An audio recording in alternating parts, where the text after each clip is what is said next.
Crude is hovering just around the $20 a barrel mark after hitting its lowest level since 2002. It's down nearly 70% in the past year. It's causing the Texas Railroad Commission, which regulates the oil and gas industry in Texas, to hold a virtual meeting yesterday for public comment as it considers cutting production in the state for the first time in nearly 50 years. So how did we get here? On March 30th, Pioneer and Parsley Energy proposed a 20% cut by regulators equal to about 1 million barrels a day. Then on April 8th, Exxon came out against that, along with every major trade association. At the commission's open meeting yesterday, it heard 10 hours of testimony from over 50 people. Next week, the three-person agency will meet virtually to possibly vote on cuts. For more on all this, I'm joined by Wayne Christian. He's the chair of the Texas Railroad Commission. And Wayne, it's good to see you. Welcome. Honored to be with you. So tell me what your conclusions are to the extent that you can from what you heard yesterday. Well, of course, after 50-plus testimonies that were given, a lot of views, a lot of concerns, and I think the agreement is we've got to do something.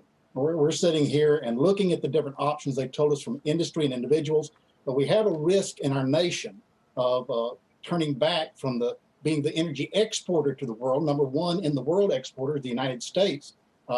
Just behind us are Russia and Saudi Arabia. And of course, OPEC decided they didn't like that and came after us on a one punch. And then this pandemic came through and shut down the use of oil and gas worldwide. So the industry is suffering. And what we yesterday heard from is a desperate industry, many small families that are losing jobs, literally hundreds of thousands that will lose jobs unless we stabilize something or come to some rescue. Yeah, as you said, a desperate industry. I mean, there was some incredible testimony yesterday. Diamondback Energy basically said, if you make us cut, we're just going to cut all the way to zero because we can't be viable in that kind of environment. We're talking about putting jobs at risk and so forth. They're against the idea that you should do something, as you just said. What kind of options are we talking about? Are you coming? We've spoken to your colleague, Ryan Sitton, who did seem to support the Pioneer and Parsley proposal. Are you saying you might support that as well, or would your action take a different form? Well, any option is there. We're looking at all of the options. There have been no decision made, and until we three get together and make a decision, there is no decision of the agency. But what I'm looking at is what are our options, and even the presentation of limiting the production, we need to do that nationwide. Texas is 40% of the production in the United States, and in the world, we're only 5%. So to really be effective, a lot of the testimony said we need the cooperation of other states. I am a member appointed by Governor Abbott to the Interstate Oil and Gas Compact Commission, which are the 31 states that regulate energy in the United States and in Canada. And we need their cooperation, plus the federal government. So we need to act as an entire nation on this if we're going to act economically against forces worldwide. Right, but it does come down to the three of you right now. It's amazing. You guys had over 20,000 people tuned into your virtual meeting yesterday from Texas, from across the country, from around the world, because everyone's pointing the finger at you to say, is American production going to agree to a cut? Now, there are some who say, look, we could kind of unofficially do this by limiting natural gas flaring, for instance. Would you consider something like that as a method of basically trying to trim overall production?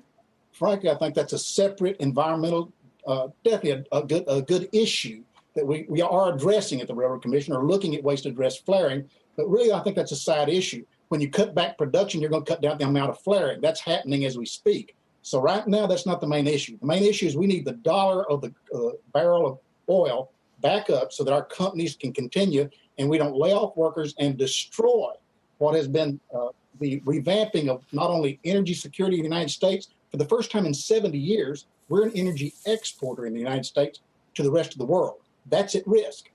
We have families, thousands of families that are making a living from this.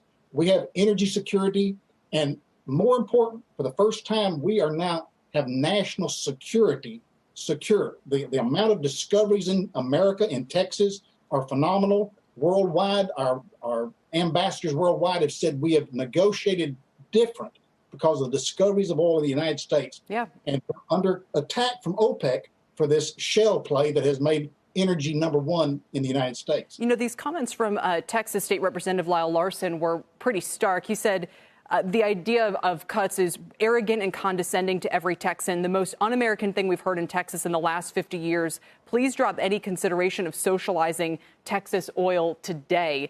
What's your response to that? And again, are you guys basically, you think, on the cusp of allowing, agreeing, or imposing quotas across Texas oil production. Definitely, it's one option that we're considering. As you said, it was one of the testimonies.